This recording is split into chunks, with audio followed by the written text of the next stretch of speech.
Hey everyone, welcome back. It's Lucid, and we've got another fresh turn for you here. We had a tart summoning stuff get attacked by some Soul Torn. We're having a good old time. We cast this past turn Gift of Nature's Bounty, and it was successful. That means that we are now taking over the globals. Ulm had put up Gift of Nature's Bounty, but we overcast them. And it's possible they could maybe try to pull and put it up again. But that has taken our income and shot it through the freaking roof. So we are now winning in gold income, which is amazing. And Lord knows we can spend it, because we can basically turn gold into forts and temples, which is more dominion pressure. But also it's more priests, which means more worms. We can certainly also, we love making Sauromancers. They're so expensive, but give us enough money and we'll slam that. So that's really nice for us. We, by the way, also have our Wishcaster in position. So he cast Wish this previous turn, Destria, our Golem. And we're doing that at the discount site. So we're actually really powering up our Wish farm. We've got another Golem here powering up. So if things go sideways, we have like a backup Wish economy we can draw on now. So that's actually really cool. For battles, Arthia hits this stack with the tart. This looks like a Ring of Returning tart. What is it doing? Opposition? Opposition. It looks like it's trying to kill my Golem. Was it in range? Did this work? Did it target my Golem?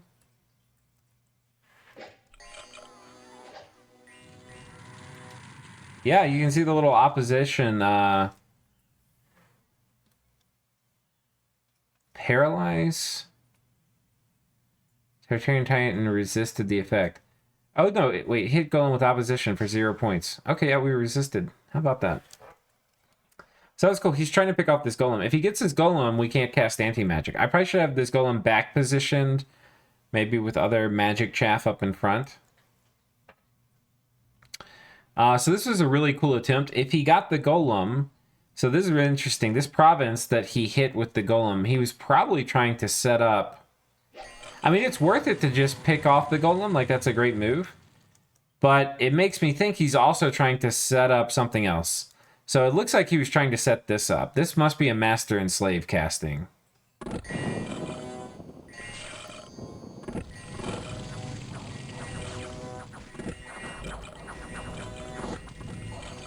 Did he soul slay my guy, that asshole?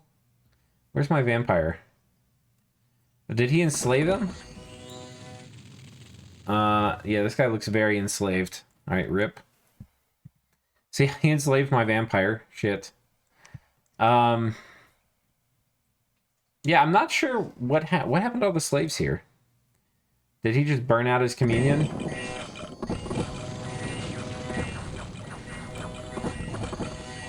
Yeah, he burnt out his communion.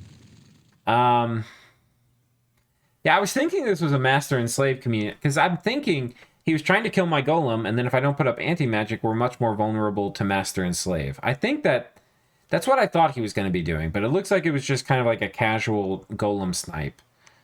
The problem of him burning out this communion is there's no way the remaining mages, plus this army, have any shot at fighting this. So we now just kind of get to storm this province, which is cool. Yeah, some kind of cool. This is a cool province as well. A lot of gems here. So we're going to be storming that this turn. Down here in the south, we're raiding a little bit. He's doing good things here. Like, this is probably, I'm guessing, an elemental. I don't know. This guy attacks. Okay, I don't know. How is this scripted? What was this Ducado doing? There's a chance it was afflicted. Yeah, okay. Just getting rid of him. He cleans up a really small raiding squad here. But yeah, I mean, we're keeping good raiding pressure up on the map. Patala, we're hanging tight here. I think we're looking to go... Oh no, we're still hanging tight. I think we want to get this fort, and then maybe we'll come over and take that. But there's no real reason for us to hurry. We're on top of this Patala fort. This one we just took from Arthia this turn. And then Arithia's army has moved out here. So it's interesting. At the end of last episode, I was talking about how there's basically zero chance Arthia has of taking a major battle on top of these forts, you know, which he clearly realized, right? Because it just, his guys are going to run the first turn of combat. Like, how can you fight that? There's maybe a few things they could do, but it's going to be an extremely uphill battle. So anyway, we're going on the offense with not just a normal army, with a freaking huge army. Now, it's possible he expects us to do this and then moves back in and is like, surprise, you know. But yeah, that's what's happening here. And this is the first turn of the war with Ulm. So the sickle farm is stopping. You can see we've got attack orders in. We're doing just a casual pink here. This army, the reason is I basically think this army can kill us. So we're basically just going to try to gym bait it and see what can happen. I want to explore Ulm's script, see what they're going to do. And by the way, this is not a proper army, right? This is just like a couple hundred worms. It's not the like 1,000 we're going to need to probably fight Ulm. So we're going to be while this is one of our objectives, we're going to win by taking a throne off of Ulm, not trying to like snipe it from elsewhere. We don't really have the means to take it at this exact moment. So we're going to be basically positioning for it, even though we haven't exactly done it yet. Coming over here to the Arithian arena, we have stormed this fort, and we have put this fort under siege. Now, there was a big pile of stuff here this previous turn. It either went underwater, which I think is where a lot of it went, but it's also possible that some of it is hidden underneath this fort. However it is, we're moving this full army here on top of this throne, and this will secure us one of the last 2 thrones we need to win. If you wanted to look at like what other thrones could we go for, we could maybe try to make a play for this one. We could try to make a play for this one. We can go underwater. That'll be a bit tricky. This throne's not really an option. We could maybe try to make a play for this one. But this army, which is rotating around this region, will pretty much stomp anything I have. So this actually is going to be a really hard one to do. But if we were going to try to win without taking a throne from Ulm, this would still be a good candidate. But we'd probably need to gateway in an army, and then we would have to go after it. So that's basically it. We're going to have a big turn going after things. I can't remember all the spells we're going to cast. Let's make sure we didn't miss any fun battles here.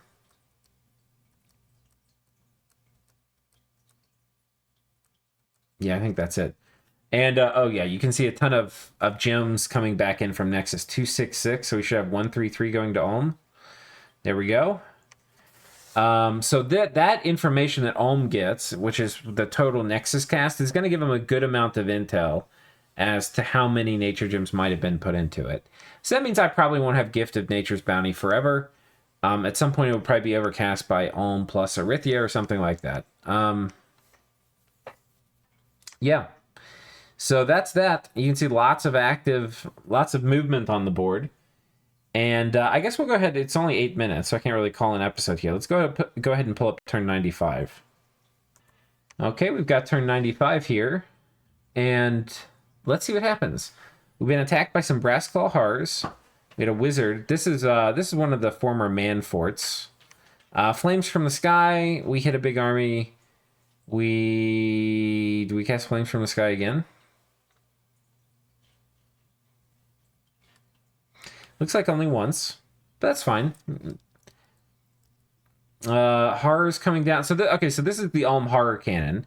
You can see he's targeted a total of 1, 2, 3, 4, 5, 6, 7, 8, 9. He's targeted 9 provinces with horrors, so that's pretty good. And then he attacked another province with 3 hordes from hell, which sadly for him didn't work. We had a couple magic phase attacks that don't work. This one did. This is us trying to get it as a blood economy. I think this is our Har Harmonica Golem. And you can see that was quite effective here. Let's see how the horrors worked. Okay, this one was successful. This one was successful. This one was not successful. This was horrors and Ghost Riders. This one was not successful. This one was successful. This one was successful. This one was not successful. Was successful, or was not successful. Was not, but that was mine. And I think this is our life after death conversion. It's been a while since we sat here and looked at one of these. And we're converting a bunch of our sages here since we're mostly done with research. And you can see that was extremely effective. We got just a tremendous number. Now, a lot of these are sages, right? We had 44 sages that converted. It's really going to be nice for like forging more astral gear or things like that. We got some gnomes converted. This is all, again, some Azure mages. This is all really important for being able to actually spend all the gems we have with astral corruption up. So this is really going to increase our ability to do that spend. We just have a tremendous number of new Solus mages. So that was this one. This was the golem we saw. Yeah, okay. So that's that. Let's come down here and look at some of the battles. So let's actually, I think we'll do this from the strategic map. So this is the area that had been Arcos. And we're doing basically a bunch of light raiding in this region, and it's working rather effectively, I must say. And we've put this fort under siege. Now, this army, it's pretty risky, right? If this army were to move here, we get in trouble. A lot of this army could actually probably come knock us off this fort too, because there's a road here. So this army might be able to map move too onto... certainly the Fiends of Darkness can. We'd have to go through... I think the Ghoul Guardians actually have decent movement. Yeah, 17. So it's possible this army, or most of this army, could come down here and hit this fort. So we're going to put a gym bait squad here, basically, in case that does happen. But we're going to also get this army out of dodge, but we're not going to move this army onto this fort, which is also pretty dangerous. We're going to have them move here and generally try to wiggle their way into the back lines. On this front, so our northern, almost southern portion of our border... we're basically, this is the former Man and Utgard area. We're basically just doing low commitment raiding.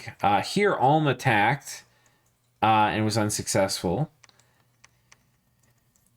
And yeah, we're just advancing forward here. Now, one of the issues is that, like, when we do low commit, this is a great example of low commitment stuff. We've got some skeleton chaff. We've got this guy to do, like, Banefire darts or something, right? And... we're just going to go attack. He basically knows what's here, right? There's no surprise. So he can do like 3 horror casts if he thinks that'll kill it like 75% of the time. So it's this is one of the things that Ulm's really good at in the late game is like just like magic face sending just the right amount to kill whatever's there. So anyway, that's just kind of a disadvantage we'll have to fight through. Not to say we're disadvantaged in the war, but we can't, like, not put together armies or only Doomstack because we're scared of horrors, right? We just have to accept that some of our things are going to get picked off. There's other things you can potentially try to do to deal with that, but anyway, this is our approach. And yeah, we're putting up a tremendous amount of pressure on this portion of the map. This army has moved over here on top of this Arithian throne, and we really tried a little bit.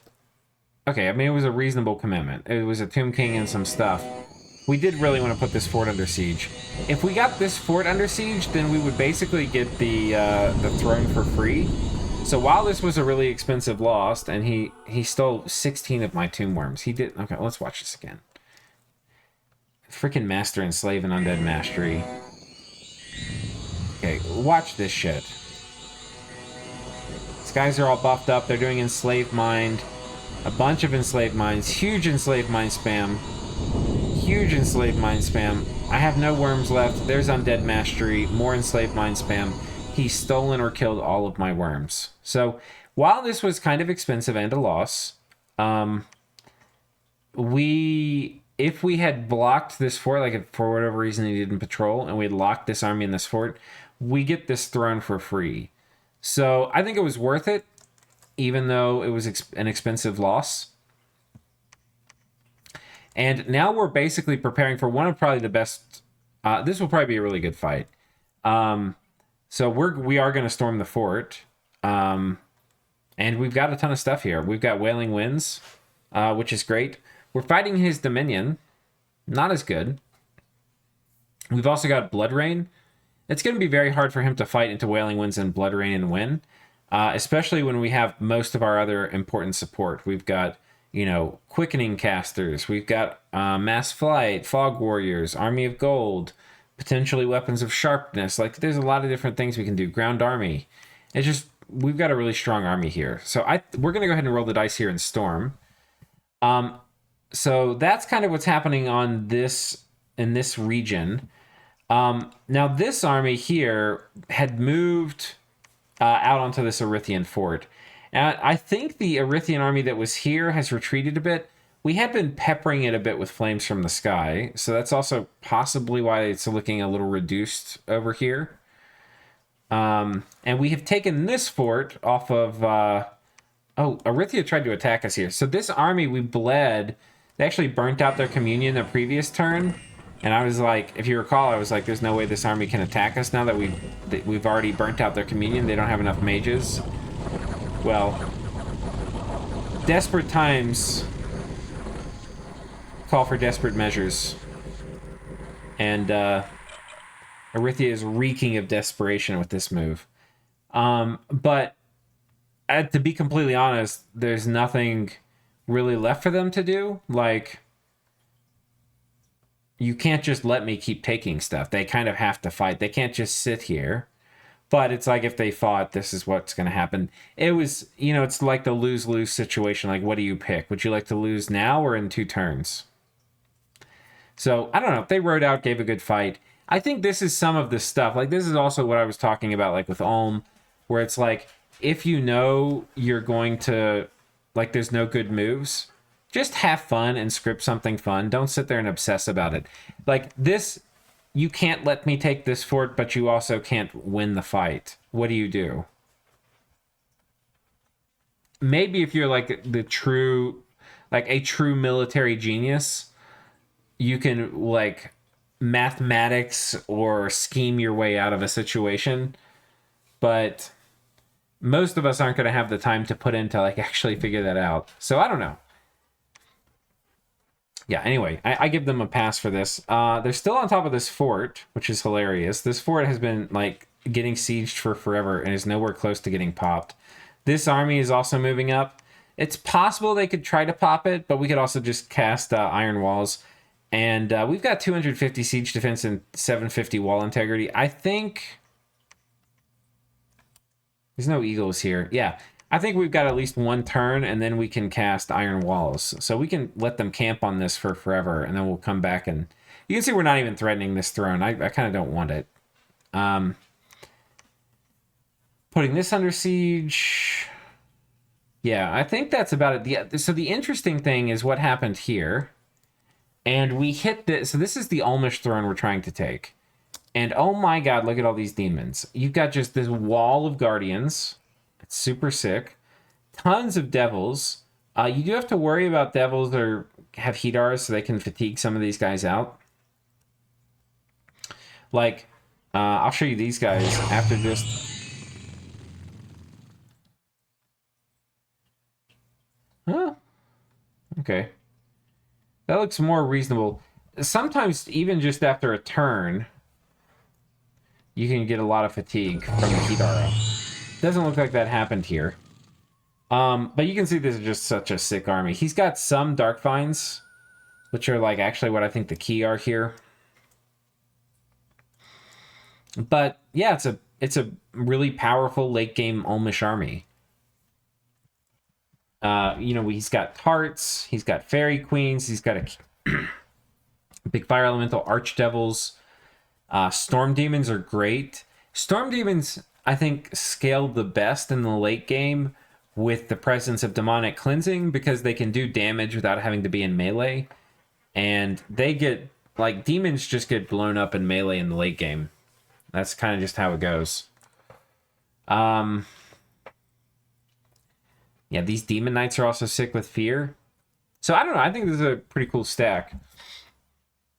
The problem, though, is that there's demons, and demons don't like demonic cleansing. So we're actually moving into attack, and we're bringing a lot of stuff. We're bringing our god that's going to do time stop and master and slave spam. We're bringing the Ark with a army of gold caster. We're doing Serpent's Blessing, Foul Vapors. We're doing Demonic Cleansing. We're doing Quickening spam. We're doing, this guy's a Communion Slave, Rigor Mortis, Anti-Magic and Vulnerability, Legion, Skeletal Legion, Wailing Winds, Quickening spam, Divine Blessing, Blood Rain. Our vampires are communioned up. I think they are communioned up for our god, who has a crystal matrix on, so they're also wired up in a communion. Yeah, Rush of Strength, Reinvigoration, Fog Warriors, Mass Flight, more Quickening. So we've got just a tremendous amount of power coming here. And demons in general have pretty good magic resistance, so it's not like they're super vulnerable to Master and Slave. But we're just gonna kind of try to light them up. It's gonna be pretty fun. Rigor Mortis and Demonic Cleansing is really strong, so they're really on the clock to kill us, and there's really no way they can kill us super duper quick, I don't think. Not with Blood Rain and Wailing Winds up, and our worms being so beefy, and having Army of Gold and Fog Warriors. It just takes a little bit of time, unless they do something really fancy with their mages, which is possible. They could also do some Master and Slave or Undead Mastery. So yeah, if we look at the score graphs, income shot up a lot from Gift of Nature's Bounty. Provinces, though, is also on the up and up. And this is always a good thing. When you're starting like the final phase of the game and the last round of wars are starting, if you're carrying on an upward trajectory, you're in a pretty good way. So I think that's it for this turn. We'll do we have a couple more turns, so we'll go ahead and do that in the next episode. And then we'll do a post-mortem. So take care, folks. See ya.